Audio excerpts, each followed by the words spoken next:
Hello and welcome everyone and welcome to this session of the direct taxation for CMA final students।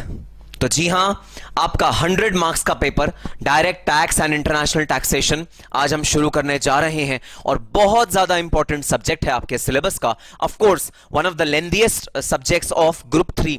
Group 3 में अगर और subjects देखे जाएं तो mostly subjects लेंदी ही हैं, लेकिन डायरेक्ट टैक्सेशन आपको सबसे ज्यादा लेंदी टॉपिक्स में से नजर आएगा, सबसे ज्यादा हेवी टॉपिक्स में से नजर आएगा डायरेक्ट टैक्सेशन। तो सर एक बात समझ लीजिए, पहले आप इससे पहले कि शुरू करें कुछ भी करें, एक बात ध्यान में रखिएगा। सर इंटर का डायरेक्ट टैक्सेशन ना हमें कुछ नहीं आता, आप ये एज्यूम करके चलिएगा सारी क्लासेस में इंटर में हमने डायरेक्ट टैक्सेशन पढ़ा ही नहीं। आप ये एजम्पशन पे डायरेक्ट टैक्सेशन हमें पढ़ाइएगा, हमें बिल्कुल स्क्रैच से बेसिक से डायरेक्ट टैक्सेशन पढ़ाइएगा जैसे कि हमने आज तक कभी डायरेक्ट टैक्सेशन पढ़ा ही ना हो। हां भाई हां, मुझे तुम्हारे दिल की बात बिल्कुल पता है।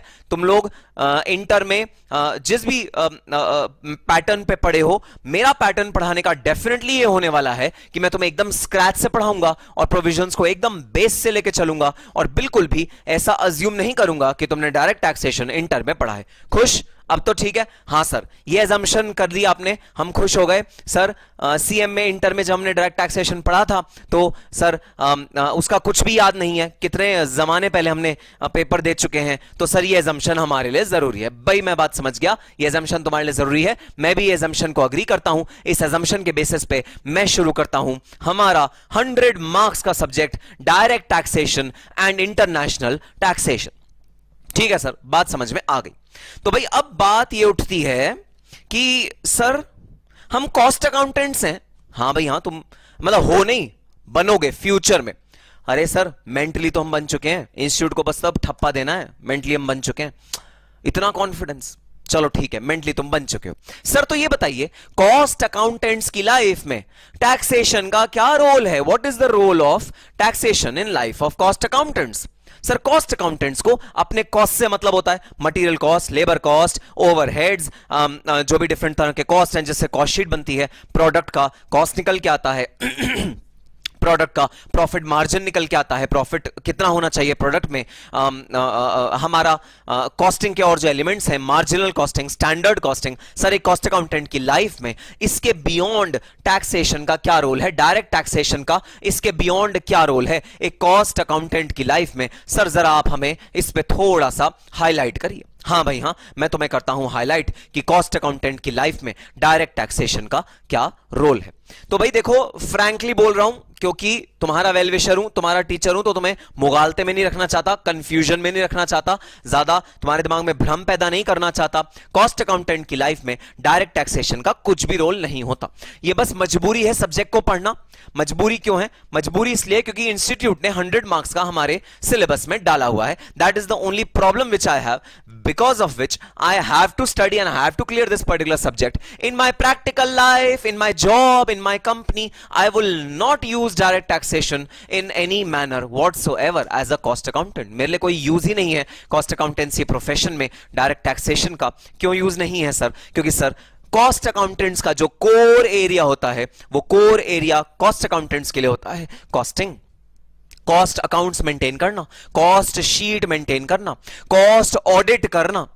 तो ये सब है कोर एरिया कॉस्ट अकाउंटेंट के। तो उसकी लाइफ में डायरेक्ट टैक्सेशन का 0 रोल या से 1% रोल या 2% रोल, इससे ज्यादा प्रैक्टिकल लाइफ में कॉस्ट अकाउंटेंट का कोई रोल नहीं होता। इसके अलावा सीएमएज की लाइफ में डायरेक्ट टैक्सेशन का कोई खास रोल भाई नहीं है।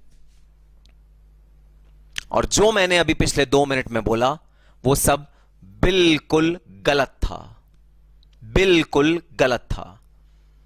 जी हां, आपको ऐसा लग सकता है कि डायरेक्ट टैक्सेशन का रोल कॉस्ट अकाउंटेंट की लाइफ में 0 है या निल है, क्योंकि cost accountant is bothered with the cost which are incurred by the company, with the cost which are incurred in the product, the cost which are incurred while manufacturing a particular product। आपको definitely ऐसा लग सकता है, लेकिन वास्तविकता यह है, actual situation यह है कि कॉस्ट अकाउंटेंट की लाइफ में डायरेक्ट टैक्सेशन का बहुत ज्यादा रोल होता है। Why? Because direct taxation is essentially a cost for the company. Company के लिए डायरेक्ट टैक्सेशन एक बहुत बड़ी कॉस्ट होती है।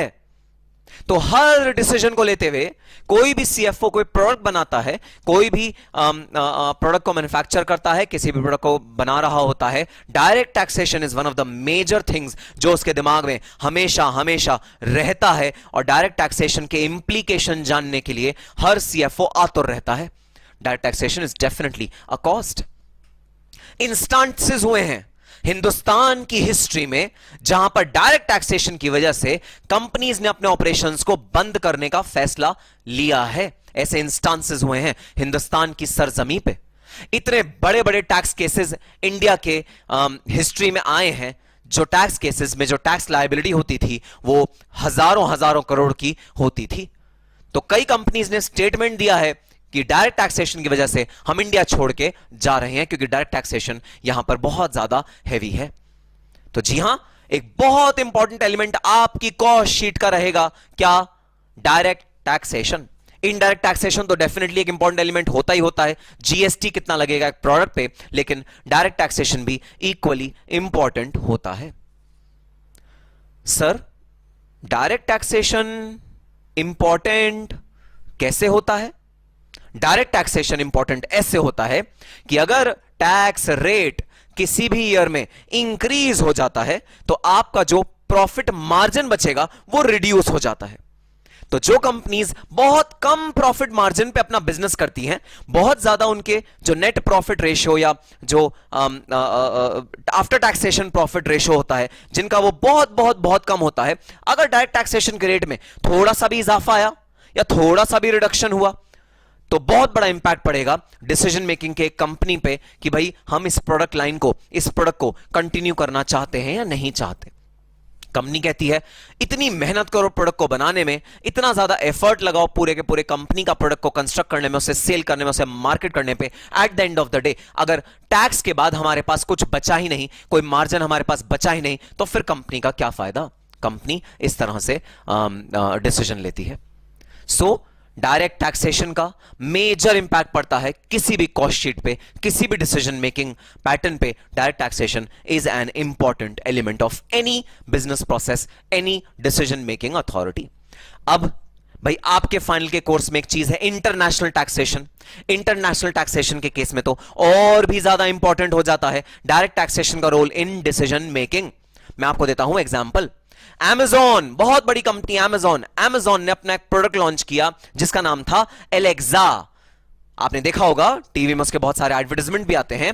Amazon का एक प्रोडक्ट है एलेक्सा।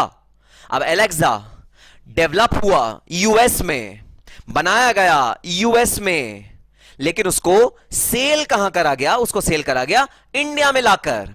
अगर उसे सेल करा गया इंडिया में लाकर तो फिर यहां पर डबल टैक्सेशन का रिस्क आ जाता है। रिस्क सर कैसा डबल टैक्सेशन का रिस्क?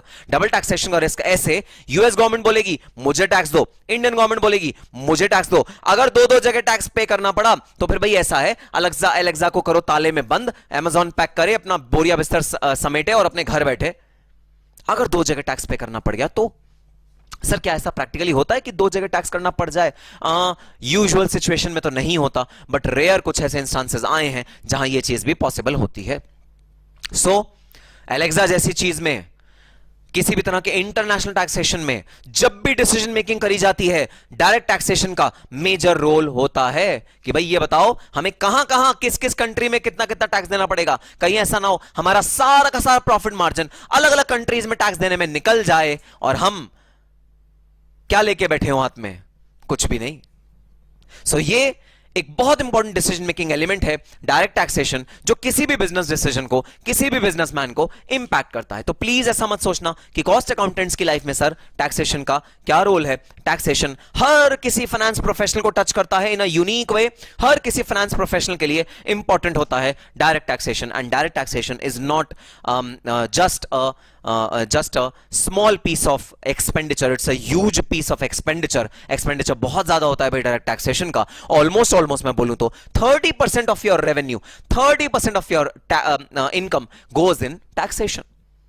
तो भले ही आप सीएमएज हैं, प्लीज ऐसा मत सोचना। कई बच्चे सोचते हैं सर हमें बस पेपर निकालना है, हमें आगे ना जिंदगी में कभी डायरेक्ट टैक्सेशन का हम मुंह नहीं देखेंगे, सर हमें बहुत गंदा लगता है, इंटर में सब्जेक्ट में ना हमारी जान ले ली सर आगे हम कभी सब्जेक्ट का मुंह नहीं देखेंगे। नहीं भाई नहीं, not at all, not at all possible. If you are a finance professional, staying away from direct taxation is not possible. Direct taxation is something that will touch your life in every sphere wherever you go. So class में जो मैं approach रखने वाला हूं वो बहुत simple सी, मैं आपको प्रैक्टिकली ये सब्जेक्ट पढ़ाने वाला हूं, मैं आपको रियल लाइफ के इंस्टांसेस देने वाला हूं, मैं आपको एकदम जैसा प्रैक्टिकल सिनारियो में होता है वो सारे सिनारियो कवर करके दिखाने वाला हूं, क्योंकि मुझे चाहिए ना केवल एग्जाम में अच्छे मार्क्स, बल्कि आपके आगे जाके जब आप इंटरव्यूअर के सामने बैठे हो, जब अपनी कंपनी में डायरेक्ट टैक्सेशन डिस्कस कर रहे हो, वहां पर मुझे चाहिए आपका डायरेक्ट टैक्सेशन पे एक बहुत स्ट्रांग होल्ड, प्रैक्टिकल एस्पेक्ट्स पे एक बहुत स्ट्रांग होल्ड। ठीक है सर आप जिद्दी हैं लगता है, आप मानेंगे नहीं, आप हमें एकदम प्रैक्टिकली डायरेक्ट टैक्सेशन पूरा का पूरा समझा के ही मानेंगे। हाँ जी हाँ, मैं आपको डायरेक्ट टैक्सेशन प्रैक्टिकली और एकदम 100% तरीके से समझा के ही मानूंगा। तो चलो आओ स्टार्ट करते हैं डायरेक्ट टैक्सेशन। ओके, तो सर सबसे पहले ये बताइए डायरेक्ट टैक्सेशन में कितने पार्ट्स हैं? भाई डायरेक्ट टैक्सेशन में आपके दो पार्ट्स हैं, एक डोमेस्टिक टैक्सेशन जहां हम डोमेस्टिक ट्रांजैक्शंस के बारे में पढ़ेंगे, दूसरा इंटरनेशनल ट्रांजैक्शंस जहां इंटरनेशनल टैक्सेशन जहां हम इंटरनेशनल ट्रांजैक्शंस के बारे में पढ़ेंगे। सर डोमेस्टिक टैक्सेशन में कौन सा लॉ इनकॉर्पोरेटेड है? डोमेस्टिक टैक्स में लॉ इनकॉर्पोरेटेड है income tax act 1961। 1961 income tax act included है डोमेस्टिक टैक्सेशन में, और income tax act read with income tax rules 1962, ये दो इंपॉर्टेंट एलिमेंट होते हैं जो कंप्राइज करते हैं डोमेस्टिक टैक्सेशन को। और जी हां, कुछ सर्कुलर्स, नोटिफिकेशंस, इस तरह की चीजें भी आती हैं जो डायरेक्ट टैक्सेशन जो डोमेस्टिकली गवर्नड होता है उसको रेगुलेट करता है।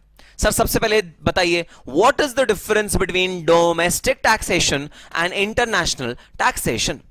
तो भाई वो टैक्सेशन जो डोमेस्टिक ट्रांजैक्शंस पे लगता है, डोमेस्टिक मतलब इंडिया के अंदर ही जो ट्रांजैक्शंस हो रही हैं उस पे जो टैक्सेशन अप्लाई होता है उसे कहते हैं डोमेस्टिक टैक्सेशन। जैसे आपने इंडिया के अंदर ही ट्रांजैक्शन करी, आपने इंडिया के अंदर ही बिजनेस करा, आपने इंडिया के अंदर ही एम्प्लॉयमेंट करी, आपने इंडिया के अंदर ही सैलरी अपनी एक्यूमुलेट करी, आपने इंडिया के अंदर ही हाउस प्रॉपर्टी की इनकम को जनरेट किया। अगर आपने विद इन इंडिया अपनी अर्निंग्स करी, अपना रेवेन्यू अर्न किया within India, that is known as domestic transactions. और अगर आपने इंटरनेशनली अपने ट्रांजैक्शंस करी, इंटरनेशनली बिजनेस किया, किसी और कंट्री के साथ कोई लेन देन किया, किसी और कंट्री के साथ अपना व्यवहार किया, उसे बोलते हैं इंटरनेशनल ट्रांजैक्शंस।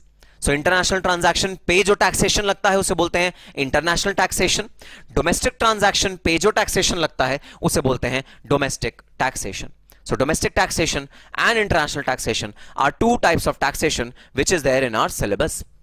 तो भाई इंटरनेशनल टैक्सेशन ऑलमोस्ट आता है आपके एग्जाम में 25 to 30 मार्क्स का, और domestic taxation balance paper form करेगा।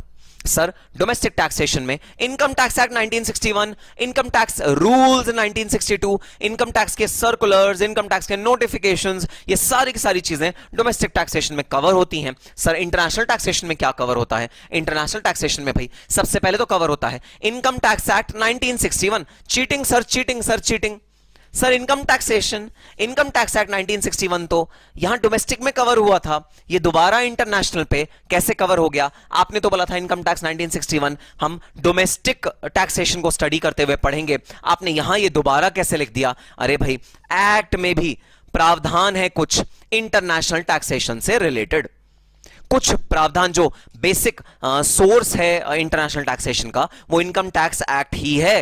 जी हां, इनकम टैक्स एक्ट को सपोर्ट करने के लिए एक और चीज है डबल टैक्सेशन अवॉइडेंस अग्रीमेंट्स, जो दो कंट्रीज के बीच में समझौते होते हैं। यह समझौता डबल टैक्सेशन अवॉइडेंस अग्रीमेंट और मल्टीलेटरल इंस्ट्रूमेंट, मैं सब पढ़ाऊंगा, सब डिटेल में पढ़ाऊंगा इन दोनों का मतलब क्या होता है, क्या इनके पीछे लॉजिक है, क्या इनके पीछे रीजनिंग है, सब चीजें पढ़ाऊंगा। बट बस अभी ये समझ लो डोमेस्टिक टैक्सेशन में सिर्फ income tax act 1961, income tax rules 1962, income tax के नोटिफिकेशन, सर्कुलर्स, जितने भी सपोर्टिंग डॉक्यूमेंट्स होते हैं वो सब डोमेस्टिक टैक्सेशन के पर्व्यू में आते हैं। और इंटरनेशनल टैक्सेशन के पर्व्यू में होता है income tax act 1961, DTA, MLI, ये सब चीजें मिलकर बनता है international tax law.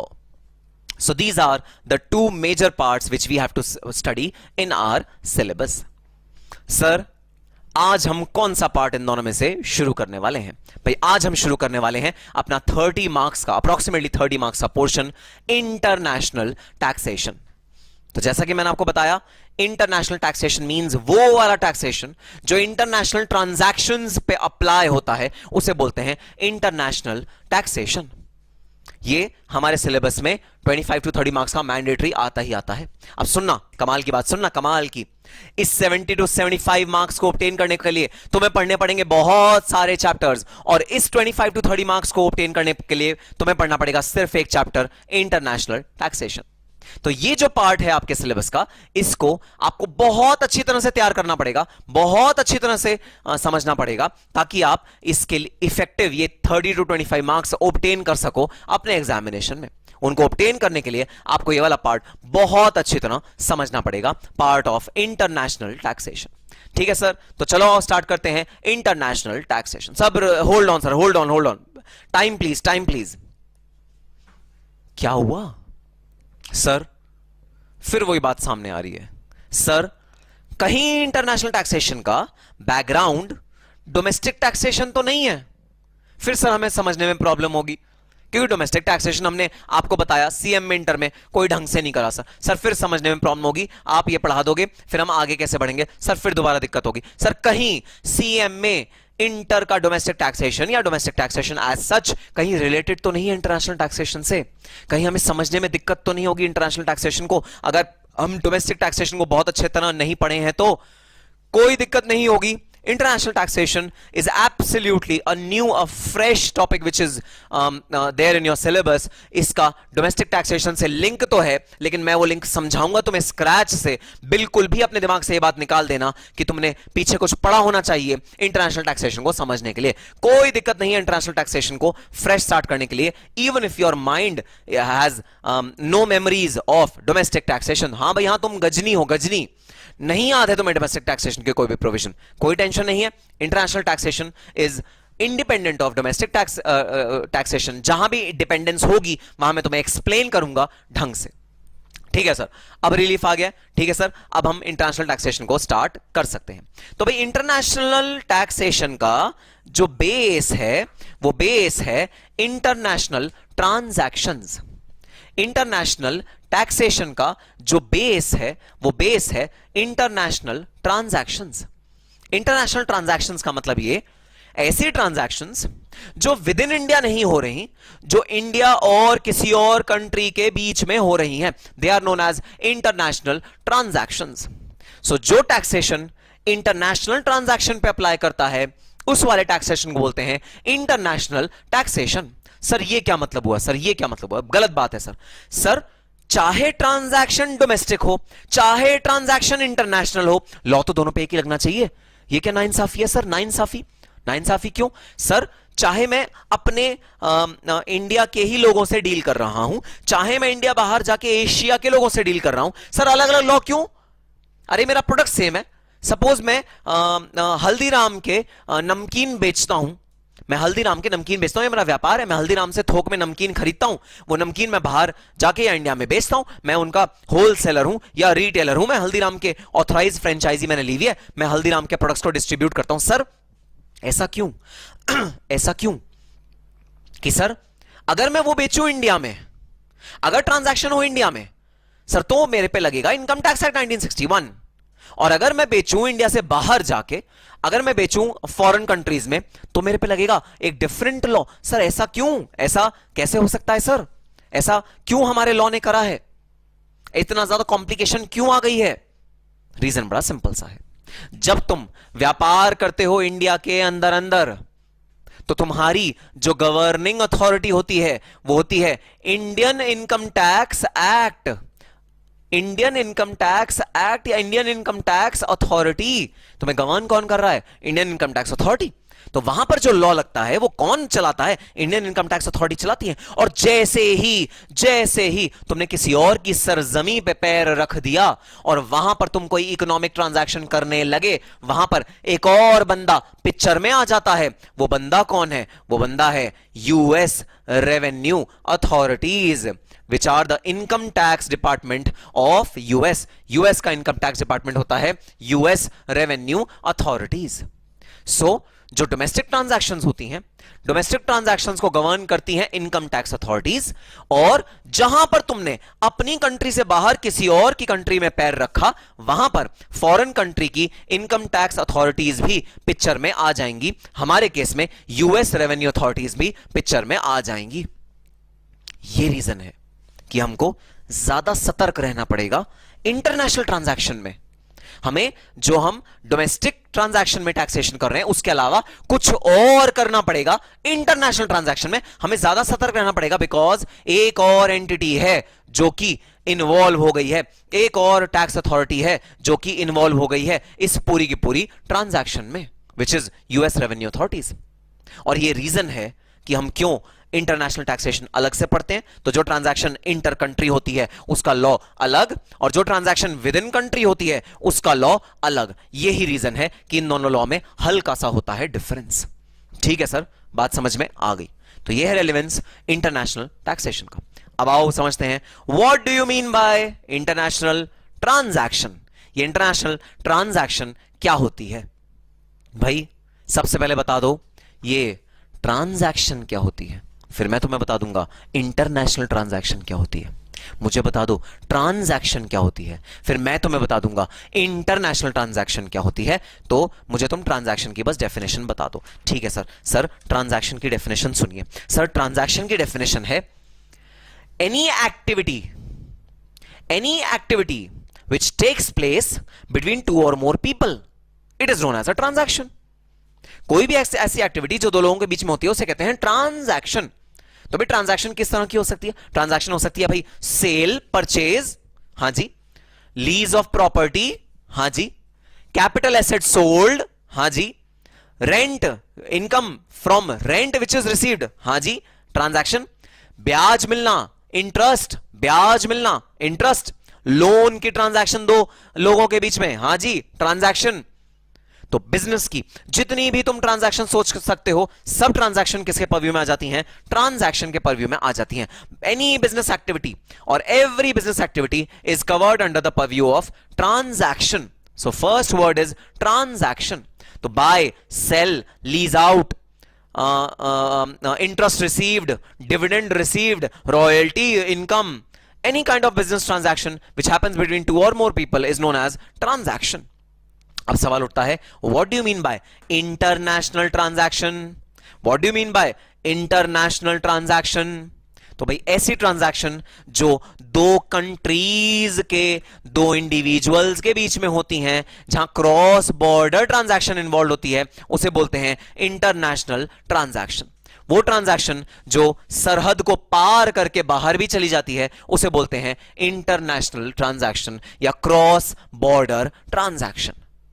So international transaction means any transaction of sale of a product, of purchase of a product, of purchase of raw material, or selling of services, royalty, interest, dividend, any kind of transaction which happens between two or more companies situated in two different countries is known as international transaction.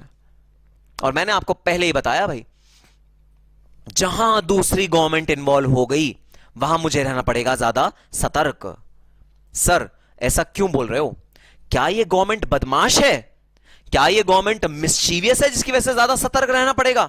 नहीं भाई नहीं, mischievous कोई नहीं होता, बदमाश कोई नहीं होता। सब अपने इंटरेस्ट की रक्षा करते हैं, सब अपने हितों की रक्षा करते हैं। हितों की रक्षा दोनों इंडियन इनकम टैक्स अथॉरिटी भी करेंगी, यूएस रेवेन्यू अथॉरिटी भी करेंगी, जिसकी वजह से हम इंटरनेशनल टैक्सेशन में दोनों अथॉरिटीज को इक्वल इंपॉर्टेंस देंगे। अब सर कैसे कैसे हितों की रक्षा दोनों करेंगी और कैसे वो डिस्प्यूट में कन्वर्ट होगा, आओ देखते हैं।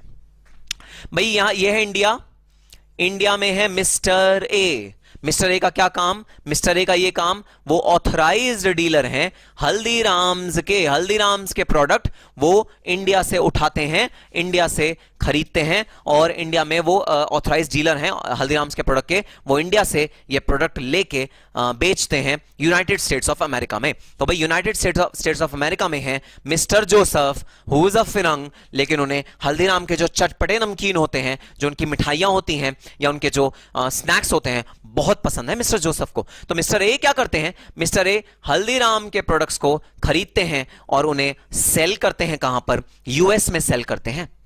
यूएस वाले लोग मिस्टर जोसेफ इन वाले हल्दीराम के पैकेट्स को परचेज करते हैं। तो बताओ सेल कौन कर रहा है? सेल कर रहे हैं मिस्टर ए। परचेज कौन कर रहा है? परचेज कर रहे हैं मिस्टर जोसेफ। तो यह हो गई भाई एक इंटरनेशनल ट्रांजैक्शन। अब सवाल उठता है, अगर ये एक इंटरनेशनल ट्रांजैक्शन है, हर ट्रांजैक्शन पे टैक्स लगता है, हर ट्रांजैक्शन पे टैक्स पे करना होता है, ऑब्वियस सी बात है इस ट्रांजैक्शन पे भी टैक्स पे करना होगा। अब सवाल ये उठता है, इस ट्रांजैक्शन पे टैक्स पे कौन करेगा? सर आइडियली टैक्स पे उसे करना चाहिए जिसकी इनकम है। जो इनकम कमा रहा है वही तो टैक्स पे करेगा। अरे बताना इनकम किसकी है? इनकम सर इनकम है मिस्टर ए की। मिस्टर जोसेफ का तो खर्चा है, खर्चा मिस्टर जोसेफ का तो एक्सपेंडिचर है, उन्होंने परचेज किया ना मिस्टर जोसेफ ने, तो ये तो एक्सपेंडिचर है, वो तो एक्सपेंस कर रहे हैं, एक्सपेंस खर्चा है। इनकम किसकी है भाई? इनकम है मिस्टर ए की। आइडियली अगर मैं कोई लॉ नहीं, अभी लॉ को रेफर नहीं करता, मैं बिल्कुल इनकम टैक्स एक्ट को छूता नहीं, मैं एकदम लेमैन हूं, लॉजिक से तो मैं बोल रहा हूं, अपने ब्रेन से तो मैं बोल रहा हूं, लॉजिक से तो मैं बोल रहा हूं। भाई बताना जिसकी इनकम उसी को टैक्स पे करना चाहिए। तो टैक्स लेवी करने की जो राइट आएगा इस ट्रांजैक्शन पे वो किसके पास आना चाहिए? आइडियली इनकम टैक्स अथॉरिटीज की, इंडियन इनकम टैक्स अथॉरिटीज के पास आना चाहिए, क्योंकि A is in India, A India में है, इस वजह से जो टैक्सेशन का राइट आना चाहिए वो आना चाहिए भाई मिस्टर ए पे, वो आना चाहिए इंडियन इनकम टैक्स अथॉरिटीज पे। यूएस रेवेन्यू अथॉरिटीज को बिल्कुल भी मतलब नहीं होना चाहिए इस वाले ट्रांजैक्शन से, क्योंकि यूएस में तो ये खर्चा है, खर्चा। लेकिन भाई हर आदमी इस दुनिया में लालची होता है। लालची मतलब सबको अपने हितों की रक्षा करने का राइट है और सबको रेवेन्यू कलेक्ट करने का राइट है। तो जितनी भी रेवेन्यू अथॉरिटीज हैं सबको रेवेन्यू कलेक्ट करने का राइट है। वो चाहेंगी कि ऐसी ट्रांजैक्शन जहां पर आपका कोई राइट नहीं भी बनता वहां भी मैं टैक्स रिकवर करूं, हर गवर्नमेंट ये चाहेगी, बिल्कुल चाहेगी सर। तो यूएस रेवेन्यू अथॉरिटीज कैसे इस ट्रांजैक्शन को जाने देंगी? नहीं जाने देंगी सर। कुछ ना कुछ तिकड़म लगा के, कुछ ना कुछ लॉ लगा के, कुछ ना कुछ रूल लगा के यूएस रेवेन्यू अथॉरिटीज इस इनकम को टैक्स अपनी कंट्री में करना चाहेंगी। इनकम टैक्स अथॉरिटीज के पास तो इनकम टैक्स एक्ट है, इसी तरह यूएस रेवेन्यू अथॉरिटीज के पास भी यूएस का इनकम टैक्स एक्ट है। यूएस अथॉरिटीज चाहेंगी कि सुनो मिस्टर ए, तुम इस इनकम पे यूएस पे टैक्स दे दो। सर ये तो बड़ा गलत है। गलत नहीं है भाई, मैं तुम्हें देता हूं logic. There are 2 primary and 1 secondary charge to income tax. Sir ये चार्ज टू इनकम टैक्स क्या होता है? चार्ज टू इनकम टैक्स मतलब किसका राइट है इनकम टैक्स कलेक्ट करने का। अब देखो इंडियन इनकम टैक्स अथॉरिटी कह रही है मिस्टर ए इंडिया में है, पूरी की पूरी इनकम इंडिया में जनरेट हुई है, इंडिया की इनकम है, इंडियन इनकम टैक्स अथॉरिटीज को टैक्स देने का राइट होना चाहिए। यूएस अथॉरिटीज कह रही है नहीं भाई नहीं, सुनो मिस्टर जोसेफ ने पेमेंट करी है, तो जो मिस्टर जोसेफ ने पेमेंट करी है, तुमको जो इनकम हुई है वो कहां से हुई है? यूएस से हुई है, तो जरा लाओ तुम मुझे टैक्स दे दो, इस वाली ट्रांजैक्शन पे मुझे टैक्स मिलना चाहिए। दोनों अथॉरिटीज आपस में लड़ रही हैं। लड़ने का बेसिस देखना, चार्ज ऑफ इनकम टैक्स किसके हाथों में होता है, चार्ज ऑफ टैक्स किसके हाथों में होता है, उसके लिए रूल्स क्या है वो सुनना। रूल नंबर वन ध्यान से सुनना, द सोर्स रूल।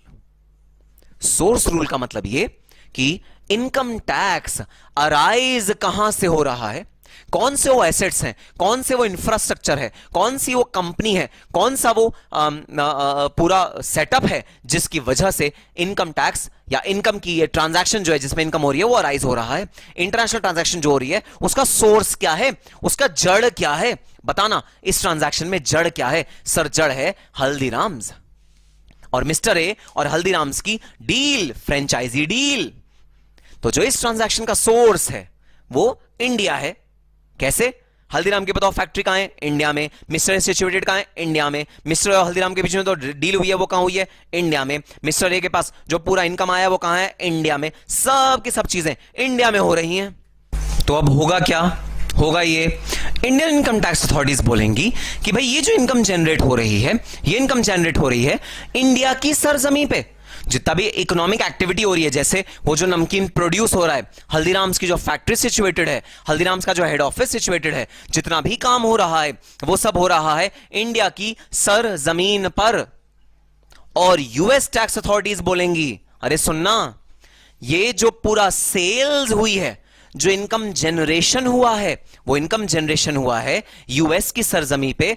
जरूर मिस्टर ए कोई यूएस में प्रेमाइसिस होल्ड करते होंगे, किसी तरह का कोई ऑफिस होल्ड करते होंगे, किसी तरह का कोई लिंक होल्ड करते होंगे जिसके थ्रू अपने प्रोडक्ट्स बेचते होंगे, और उस लिंक की वजह से, उस प्रेमाइसिस की वजह से ये इनकम हो रही है जनरेट। तो इस इनकम का जो सोर्स है, रेवेन्यू का जो सोर्स है, रेवेन्यू कहां से आ रहा है, रेवेन्यू कहां से आ रहा है, ये होता है सोर्स रूल। तो रेवेन्यू कहां से आ रहा है? यूएस रेवेन्यू अथॉरिटीज कहेंगी कि रेवेन्यू आ रहा है यूएस से।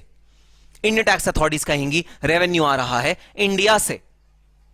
तो ये है पहला डिफरेंशिएटिंग फैक्टर जो टैक्सिंग राइट देता है किसी भी कंट्री को, किसी भी गवर्नमेंट को टैक्स लगाने का राइट देता है। That is the source rule. Income का सोर्स कहां है, इनकम कहां से जनरेट हो रही है, इनकम का ओरिजिन कहां है, इनकम ओरिजिनेट कहां से हो रही है। तो यूएस गवर्नमेंट अथॉरिटी कहेंगी भाई अगर ये सेल होती ना तो तुम्हारे इंफ्रास्ट्रक्चर का क्या फायदा होता, तुम्हारी बड़ी बड़ी बिल्डिंग्स का क्या फायदा होता, तुम्हारी फैक्ट्री का फायदा क्या होता। हमारी जो मेजर चीज है इनकम जो सेल्स पे हुई है, वो सेल्स का जो सोर्स है वो है यूएस, वो है यूएस का ये सेक्शन जहां पर ये सेल्स हो रही है। So that is the reason why source rule is the first principle of considering the income which is taxable, chargeable to tax. दूसरा रूल भाई, और relatively easier rule, ये रूल कहता है, रेजिडेंसी रूल है भाई, रेजिडेंसी रूल। रेजिडेंसी रूल कहता है जो इनकम रिसीव कर रहा है, यहां हमारे केस में मिस्टर ए, वो जहां का भी रेजिडेंट है वहां पर उसकी इनकम टैक्सेबल होनी चाहिए। तो सुनो इनकम टैक्स अथॉरिटीज, अगर मिस्टर ए तुम्हारा रेजिडेंट है तो इंडिया में ये वाली इनकम टैक्स होनी चाहिए, यूएस में नहीं होनी चाहिए। अगर मिस्टर ए यूएस का रेजिडेंट होता, सपोज मिस्टर ए 182 डेज से ज्यादा यूएस में ही रह रहा होता और वो यूएस का रेजिडेंट होता, तो फिर हम क्या कहेंगे कि भाई ये टैक्सेशन यूएस में होनी चाहिए। This is the residency rule. तो दो प्राइमरी रूल्स हैं भाई, ये क्या दो प्राइमरी रूल्स हैं? सोर्स रूल और रेजिडेंसी रूल। रेजिडेंसी रूल कहता है जो जहां का रेजिडेंट, उसकी इनकम उसी कंट्री में टैक्स होनी चाहिए। सोर्स रूल कहता है नहीं भाई नहीं, रेजिडेंसी को मत मानो, ये मानो इनकम का ओरिजिन कहां से है, जहां से इनकम का ओरिजिन वहां से आप रेवेन्यू को टैक्स करो, वहां पर आप रेवेन्यू को टैक्स करो। तो सर अब एक चीज बता दीजिए, अगर सोर्स रूल के हिसाब से चलें तो सर हमें ऐसा लग रहा है थोड़ा थोड़ा सोर्स रूल यूएस में, इंडिया में भी है, थोड़ा थोड़ा सोर्स यूएस में भी है। हमें ना दोनों का मिक्स लग रहा है। जी हां, ऐसा भी हो सकता है that the taxing right is split taxing right split हो जाए बिटवीन इंडिया एंड यूएस। ऐसा भी हो सकता है भाई, यूएस वाले क्या चाहेंगे, यूएस वाले चाहेंगे सारा का सारा यूएस में टैक्स हो जाए, इंडिया वाले टैक्स अथॉरिटीज क्या चाहेंगी, सारी की सारी इंडिया में टैक्स हो जाए। लेकिन ऐसे रूल्स हैं, हम आगे चल के अपने सेक्शंस में पढ़ेंगे, जहां पर हम स्प्लिट कर देंगे इनकम को। कुछ पोर्शन इंडिया के हाथ में टैक्स कर देंगे जहां तक सोर्स इंडिया में हम मानेंगे, कुछ पोर्शन यूएस के हाथ में टैक्स कर देंगे जहां तक हम यूएस में सोर्स मानेंगे। सो स्प्लिटिंग इज ऑल्सो पॉसिबल। सो लड़ाई झगड़ा कहां? लड़ाई झगड़ा ये भाई, हमें टैक्सेशन के राइट्स डिस्ट्रीब्यूट करने हैं।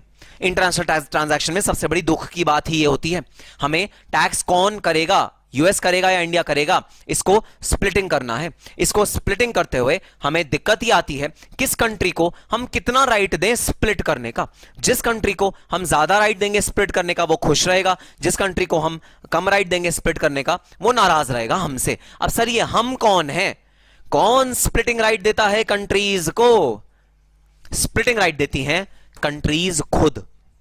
जी हां, यूएस की अथॉरिटी और इंडिया की अथॉरिटी दोनों बैठती हैं आमने सामने एक टेबल पे और वो नेगोशिएट करती हैं और वो मांडवली करती हैं, वो एक दूसरे से डिस्कशन करती हैं कि कहां पर टैक्सिंग राइट, किस ट्रांजैक्शन का टैक्सिंग राइट किस कंट्री को मिलना चाहिए.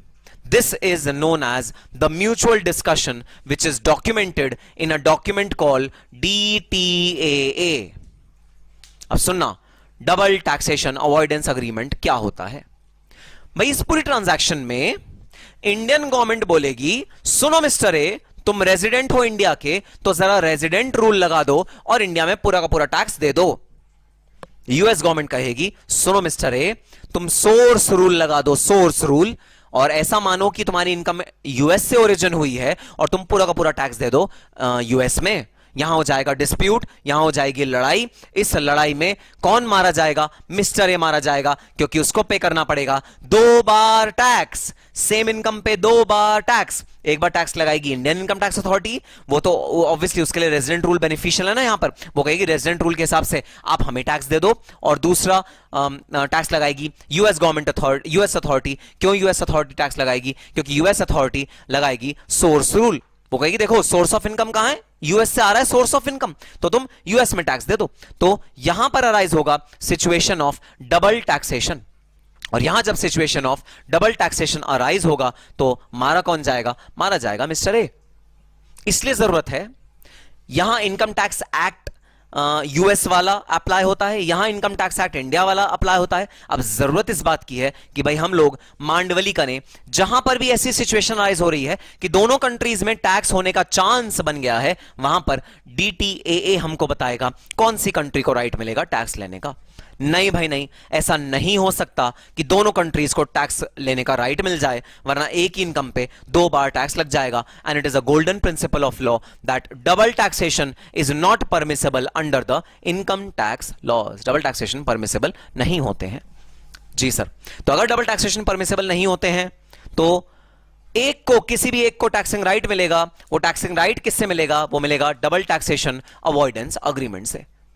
ठीक है सर, बात समझ में आ गई. हमने सबसे पहले पढ़ा इंटरनेशनल ट्रांजैक्शन, उसके बाद हमने पढ़ा डबल टैक्सेशन. इंटरनेशनल ट्रांजैक्शन में सबसे ज्यादा रिस्क होता है डबल टैक्सेशन का. भाई डोमेस्टिक ट्रांजैक्शन में कोई रिस्क नहीं होता डबल टैक्सेशन का, क्योंकि सिर्फ एक इनकम टैक्स अथॉरिटी इन्वॉल्व होती है इंडिया की. वो कहां डबल टैक्सेशन कर देगी? वो तो एक ही बार टैक्स लेगी ना, तो वहां पर चिंता नहीं है. डोमेस्टिक में चिंता नहीं है. चिंता कहां है? इंटरनेशनल टैक्सेशन में चिंता है. किस चीज की चिंता है? डबल टैक्सेशन की चिंता है under the international transaction. Double taxation की चिंता है.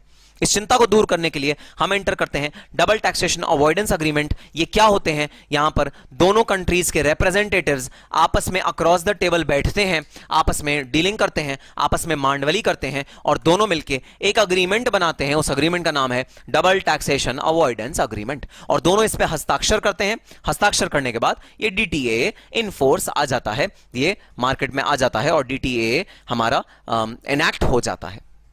ठीक है सर, बात समझ में आ गई. So international taxation leads to double taxation. Double taxation is the source of dispute between two countries and therefore there is a need of double taxation avoidance agreement. या एक वर्ड और आज आपको इंट्रोड्यूस करता हूं भाई आपके साथ, MLI, मल्टीलेटरल इंस्ट्रूमेंट. अब समझो ये क्या होता है मल्टीलेटरल इंस्ट्रूमेंट. भाई डबल टैक्सेशन अवॉइडेंस अग्रीमेंट दो लोगों के बीच में होता है, दो कंट्रीज के बीच में होता है, दो कंट्रीज के रिप्रेजेंटेटिव्स के बीच में होता है. मल्टीलेटरल इंस्ट्रूमेंट मल्टीपल कंट्रीज के बीच में होता है. तो भाई जैसे जो साउथ एशियन कंट्रीज हैं, जैसे India, Myanmar, Bangladesh, Japan, China और जितने भी मलेशिया, जितने भी साउथ एशियन कंट्रीज हैं, उन सब ने मिलकर बोला भाई हम इंडिविजुअली एक दूसरे के साथ बैठेंगे, पहले तुमसे बात करो, फिर तुमसे बात करो, फिर तुमसे बात करो, फिर तुमसे बात करो, आओ सब इकट्ठा मिल जाते हैं और सब एक कॉमन प्लेटफॉर्म पे आके कॉमन एक दूसरे के लिए लॉ बना देते हैं. भाई सीधी सी बात है, डबल टैक्सेशन अवॉइड कर रहे हैं तो जो लॉ प्रिंसिपली बनना चाहिए वो तो सबके लिए कॉमन होना चाहिए. अगर हमें सोर्स रूल मानना है तो वो यूएस के लिए भी इंडिया को सोर्स रूल मानना चाहिए, सिंगापुर के लिए भी इंडिया को सोर्स रूल मानना चाहिए, मलेशिया के लिए भी इंडिया को सोर्स रूल मानना चाहिए. अगर हमें रेजिडेंसी रूल मानना है तो सारी कंट्रीज के लिए हमें सेम मानना चाहिए. आइडियली कायदे की बात तो एक ही होगी ना सब कंट्रीज के साथ.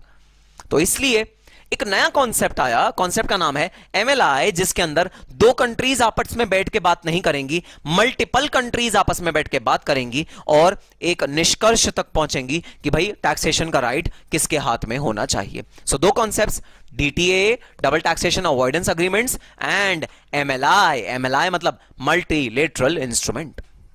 ठीक है सर, बात समझ में आ गई। सो आओ डबल टैक्सेशन पे चलते हैं। सो सर, डबल टैक्सेशन का मतलब जब हम एक ही इनकम पे दो बार टैक्स दे रहे हैं, अगर हम सेम इनकम पे दो बार टैक्स दे रहे हैं उसे बोलते हैं डबल टैक्सेशन। अब डबल टैक्सेशन दो टाइप का होता है, economic double taxation, juridical double taxation. दोनों में एक चीज कॉमन है, सेम इनकम है, सेम इनकम, वही सेम इनकम है और उस पे इकोनॉमिक डबल टैक्सेशन पे सेम इनकम, ये चीज कॉमन है दोनों में। इकोनॉमिक डबल टैक्सेशन पे सेम इनकम पे दो टैक्स पेयर टैक्स दे रहे हैं, ज्यूरिडिकल डबल टैक्सेशन पे सेम इनकम पे सेम टैक्स पेयर दो बार टैक्स दे रहा है। सर ये नहीं समझ में आया, खिचड़ी पक गई। आओ समझाता हूं। मिस्टर ए को इंडियन इनकम टैक्स अथॉरिटी बोलती हैं, सुनो मिस्टर ए, तुम रेजिडेंट हो क्या इंडिया के? मिस्टर कहता है ऑफ कोर्स यस, पला बड़ा हूं इंडिया में भाई, इंडिया में ही मैंने सारा का सारा अपना बचपन बिताया, कॉलेज इंडिया से करा है, एमबीए इंडिया से करा है, बिजनेस अपना इंडिया में ही खोला था, सब कुछ मैंने इंडिया से ही करा है। तो सुनो मिस्टर ए, अगर तुम रेजिडेंट हो इंडिया के तो फिर तुम्हें टैक्स भी कहां देना पड़ेगा? इंडिया में देना पड़ेगा। रेजिडेंसी रूल के according Indian income tax is authorised to levy tax on any income of a resident.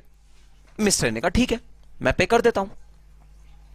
US revenue authorities ने मिस्टर ए को बोला, सुनो मिस्टर ए, ठीक है तुमने इंडियन इनकम टैक्स अथॉरिटी की बात सुन ली, बात समझ में आई, लेकिन सुनना, सोर्स रूल के अकॉर्डिंग इस इनकम का जो सोर्स है, इस इनकम का जो जनरेट करने का जो माध्यम है, जो ओरिजिन है, वो यूएस है, तो तुम्हें यूएस में टैक्स देना पड़ेगा। अब इन मिस्टर ए सर पकड़ के बैठ गए, क्योंकि उनके हाथ में हो गया double taxation. US authority tax मांग रही है, income tax Indian authority tax मान रही है, ऐसे सर पे हाथ पकड़ के बैठ गए, हो गए बिल्कुल परेशान। मिस्टर ए कह रहे हैं मैं क्या करूं, मेरे हाथ में तो हो गया डबल टैक्सेशन। तो जब same income same tax payer के हाथ में दो बार टैक्स हो जाती है, same income same tax payer के हाथ में दो बार टैक्स हो जाती है, उसे बोलते हैं ज्यूरिडिकल डबल टैक्सेशन। ज्यूरिसडिक्शन की वजह से डबल टैक्सेशन हो रहा है इस वाले केस में, juridical double taxation. Same income same tax payer, mister A की ही इनकम है, एक ही इनकम है और वो दो जगह टैक्स हो रही है, एक बार यूएस में टैक्स हो रही है, एक बार इंडिया में टैक्स हो रही है, juridical double taxation. Same income same taxpayer भी सेम है, इनकम भी बिल्कुल सेम है। अब अगला पार्ट है इकोनॉमिक डबल टैक्सेशन। सुनना, same income different taxpayer. तो सर अब ये बता दो क्या होता है ये इकोनॉमिक डबल टैक्सेशन। तो इकोनॉमिक डबल टैक्सेशन में जो दो वर्ड्स लिखे हैं वो हैं same income different taxpayers. जब same income different taxpayers के हाथ में टैक्स होती है उसको बोलते हैं इकोनॉमिक डबल टैक्सेशन। तो आओ मैं दोबारा अपना चार्ट बना रहा हूं, इंडिया, यूएस, और इस बार मैं दो कंपनीज का यहां पर नाम लिखने वाला हूं। ये कंपनी है ओरेकल इंडिया प्राइवेट लिमिटेड और ये कंपनी है ओरेकल सिस्टम्स कॉरपोरेशन इंक। तो ये है parent company Oracle Systems Corporation Inc, ये है Indian company Oracle India Private Limited. Oracle Systems Corporation Inc 100% shares hold करती है ओरेकल इंडिया प्राइवेट लिमिटेड के। Oracle India Private Limited is a wholly owned subsidiary of Oracle Systems Corporation Inc. Oracle India Private Limited is a wholly owned subsidiary for Oracle Systems Corporation Inc. तो natural सी बात है, Oracle India Private Limited जितना भी income कमाती होगी उसमें से एक सब्सटैंशियल पोर्शन किसको देती होगी भाई डिविडेंड्स की तरह अपने शेयर होल्डर को। शेयर होल्डर का क्या नाम है? Oracle Systems Corporation। हाँ जी हाँ सर। तो sir Oracle India Private limited कमाती होगी, कमाने के बाद अपने शेयर होल्डर्स को पैसा देती होगी, वो पैसा डिविडेंड्स के रूप में ओरेकल सिस्टम्स कॉर्पोरेशन को देती होगी। कौन? Oracle India Private limited. अब हम लोगों ने लॉ में एक कॉन्सेप्ट पढ़ा था, आपने इंटर में भी पढ़ा होगा, फाइनल में भी है, सैलोमन वर्सेस सैलोमन का केस, जिसमें कहते थे कि there is a corporate veil, there is a corporate veil which is there between the company and the shareholders, and that corporate veil means company has a different identity, shareholders have a different identity. ऐसा corporate law के हमने principles में कहीं तो पढ़ा था। हाँ जी हाँ सर, पढ़ा था। लिफ्टिंग ऑफ कॉर्पोरेट व्हील एक कॉन्सेप्ट पढ़ा था हमने। दोनों को हम अलग अलग पर्सन मानते हैं, लेकिन एक कायदे की बात बताओ यार, मैं भावुक हो रहा हूं, मैं इमोशनल हो रहा हूं, इमोशन होने के तहत मैं तुमसे एक बात पूछ रहा हूं, बताना जरा, क्या कंपनी, शेयर होल्डर्स दोनों एक दूसरे, एक ही सिक्के के दो पहलू नहीं हैं?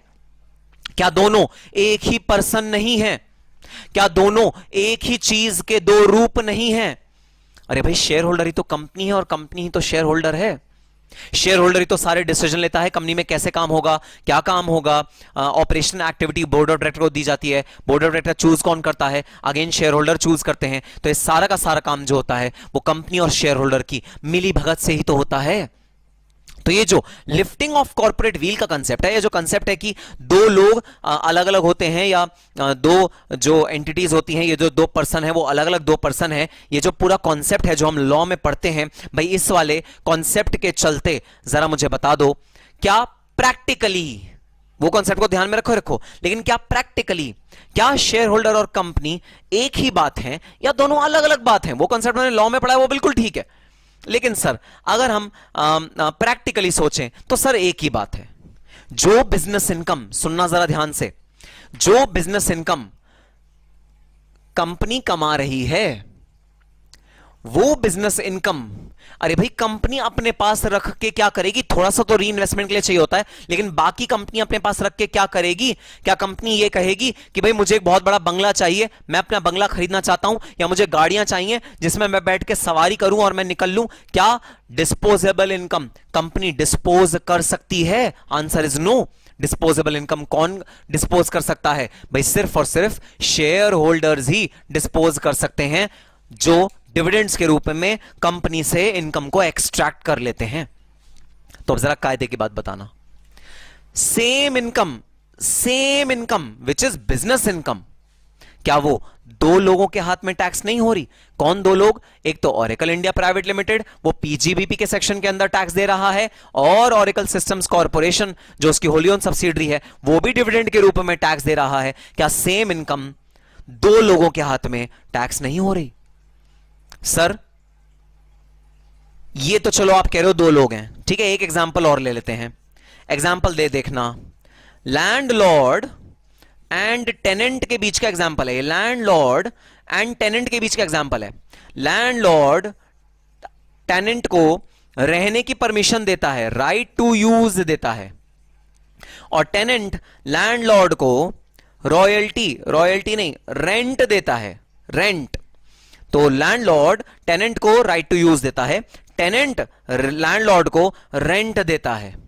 सर फिर तो आप ऐसा भी कहेंगे कि भाई यहां भी जो इनकम टेनेंट कमा रहा है अपनी सैलरी से, टेनेंट भाई कोई इनकम कमा रहा है अपनी सैलरी से, टेनेंट कहीं नौकरी करता है, नौकरी में से थोड़ा सा किराया लैंडलॉर्ड को देता है, सर यहां जो सैलरी कमाई वो सैलरी में से ही तो रेंट लैंडलॉर्ड को दिया जा रहा है।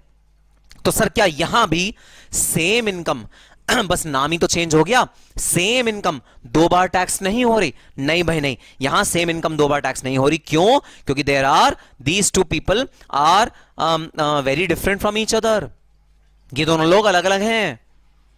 लेकिन यहां पर ये दोनों लोग सिर्फ लॉ की निगाहों में अलग अलग हैं, प्रैक्टिकली देखा जाए तो ये दोनों लोग एक ही हैं, चाहे वो शेयर होल्डर हो चाहे वो कंपनी हो, क्योंकि शेयर होल्डर ही कंपनी को चलाते हैं और 100% सब्सिडरी है। तो यहां पर ये एग्जांपल बड़ा डिफरेंट है, यहां पर दो अलग अलग लोग हैं, लेकिन भाई यहां पर दो अलग अलग लोग नहीं हैं। यहां पर कंपनी के लॉ के पर्सपेक्टिव में तो डेफिनेटली दो अलग अलग लोग हैं, लेकिन मैं इनकम की बात करूं, सेम इनकम है, सेम इनकम, बिजनेस इनकम और डिविडेंड इनकम, ये दोनों इनकम सेम नेचर की इनकम है। लेकिन यहां पर अगर मैं बात करूं सैलरी और रेंट, यहां पर सेम इनकम नहीं है, इनकम का रूप बदल जाता है। भाई यहां पर जो इनकम है वो डिस्ट्रीब्यूट हो रही है, डिस्ट्रीब्यूट, सेम इनकम डिस्ट्रीब्यूट हो रही है, तो डिस्ट्रीब्यूशन पे अलग टैक्स लग रहा है, इनकम अर्निंग पे अलग टैक्स लग रहा है।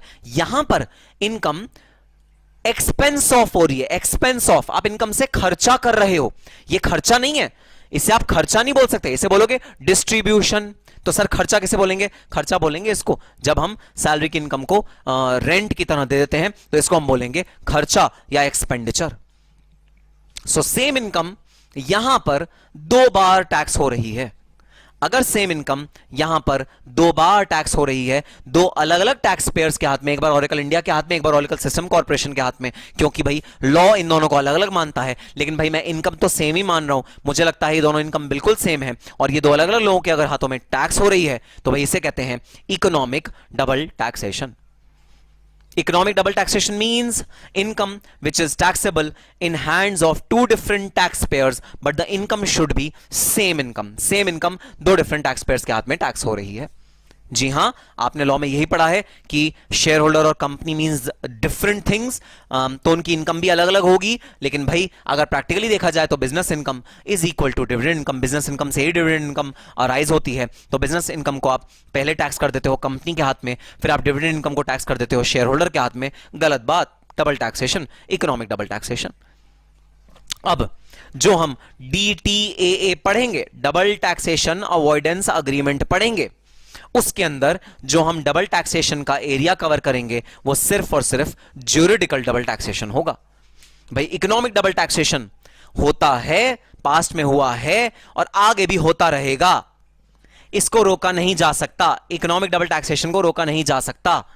इकोनॉमिक डबल टैक्सेशन तो हुआ है पास्ट में भी, आज भी हो रहा है, फ्यूचर में भी होएगा। जब आप डिविडेंड्स डिक्लेयर करोगे तो डिविडेंड भी टैक्सेबल होगा और बिजनेस इनकम भी टैक्सेबल होगा। तो sir double taxation avoidance agreement का एम क्या होगा? डबल टैक्सेशन अवॉइडेंस अग्रीमेंट का होगा भाई एम ज्यूरिडिकल डबल टैक्सेशन, जब same income same tax payer के हाथ में 2 बार टैक्स होती है। अगर same income same tax payer के हाथ में 2 बार टैक्स होती है तो उसको हम बोलते हैं ज्यूरिडिकल डबल टैक्सेशन, और वो ज्यूरिडिकल डबल टैक्सेशन के पर्व्यू में आएगा, जिसको डबल टैक्सेशन अवॉइडेंस अग्रीमेंट के थ्रू हम लोग कर्व करने की या कर्टेल करने की कोशिश करेंगे। इकोनॉमिक डबल टैक्सेशन को रोका नहीं जा सकता, कोई एफर्ट अभी लगा भी नहीं रहा इकोनॉमिक डबल टैक्सेशन को रोकने के लिए, क्योंकि सारी कंट्रीज के लॉ यही कहते हैं भाई कि shareholder and the company are 2 different people.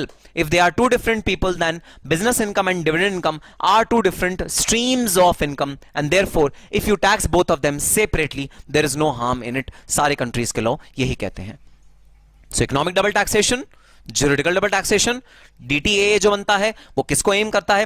वो ज्यूरिडिकल डबल टैक्सेशन को एलिमिनेट करने का एम करता है। वो बोलेगा भाई इन एज मेनी वर्ड्स बोलेगा कि हमारा जो एग्जांपल था मिस्टर ए वाला, मिस्टर ए तुम रेजिडेंसी के हिसाब से तो इंडिया में टैक्स हो रहे हो, सोर्स रूल के हिसाब से यूएस में टैक्स हो रहे हो, तो सुनो मिस्टर ए, मांडवली कर लिया इंडिया और यूएस की टैक्स अथॉरिटीज ने, तुम सिर्फ एक ही जगह टैक्स होगे और ये है वो जगह जहां तुम टैक्स होगे। तो ये मिस्टर ए को क्लियरली बोला जाएगा अगर उनका ज्यूरिडिकल डबल टैक्सेशन हो रहा होगा तो। So this is the difference between economic double taxation and juridical double taxation. Same income, different taxpayers. Same income, same taxpayer. If are taxed twice, then it is known as juridical double taxation. If this is the situation, then it is known as economic double taxation. ठीक है sir, बात समझ में आ गई। So this is the concept of double taxation where same income is being taxed twice. Once the same income is being taxed in hands of same taxpayer in 2 different countries. Second, when the same income is taxed in hands of 2 different taxpayers, then it is known as economic double taxation.